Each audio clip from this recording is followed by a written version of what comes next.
Bu aqlli rozetka bitta bosasizlar ochiladi. Voy dot ochilishini qaranglar. Umuman bilinmaydi, rozetka borligi bitta, knopkani bitta bosganingizdan keyin ochiladi.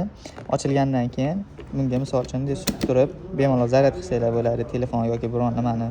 Bu yerda USB port, Type-C port tushadi. Type-C ulasanglar bo'ladi. Ana. USB ulasanglar bo'ladi. Xullas bemalol bitta ishlarni bajarib bo'lib, nimadir qilib bo'lib, imetga xohlasanglar telefonlarni qo'yib qo'ysanglar, besprovodniy zaryad ham beradi.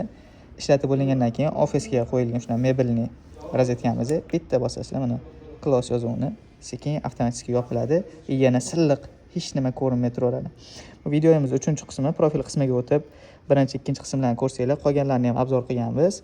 Lekin mana bunaqangi turlari ham bor. Mana 4-qismini ham olamiz. Narxlari mana 239 ming so'mdan boshlanadi.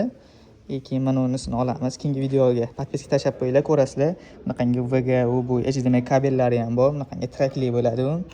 Bunday olsanglar chiqadi. Bunday buralganda ana chiqadi.